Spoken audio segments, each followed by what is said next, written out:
Good morning, everybody. Welcome to my channel Vijay Lakshmi. Today I am explaining the bioscience bits.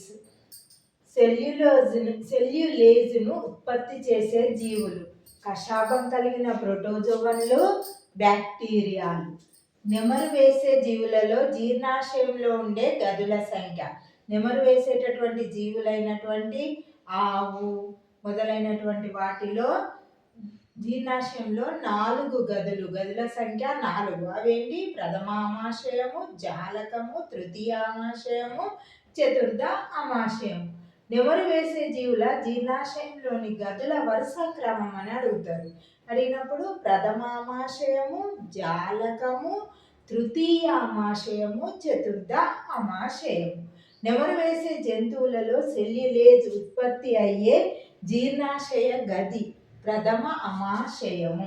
నెమరు వేసే జంతువులలో అసలైన జీర్ణకోశము అంటే జీర్ణక్రియ ప్రారంభమై ఆమ్లాలు ఉత్పత్తి అయ్యేటటువంటి చోటు ఏంటిదంటే చతుర్థ అమాశయము.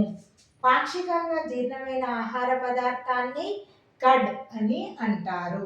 మల కబలనము జరుపుకునే జంతువు కుందేలులో 2 రకాలైనటువంటి మల పదార్థాలు ఏర్పడతాయి. మొదట ఏర్పడినటువంటి మల పదార్థంలో ఉన్నటువంటి ఎక్కువ పోషకాలు ఉంటాయి. వాటిని కుందేలు మళ్ళీ భుజించడం అనేటువంటి జరుగుతుంది. దీన్ని మల కబలనము అని అంటారు. మల కబలనము జరుపుకునే జంతువు కుందేలు.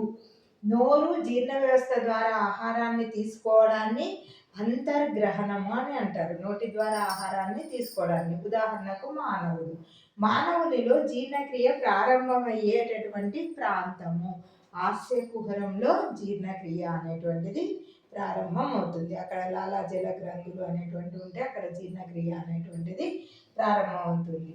మానవుల్లో ఉండే లాలాజల గ్రంథుల సంఖ్య 3 జతల లాలాజల గ్రంథులు అనేటువంటివి ఉంటాయి.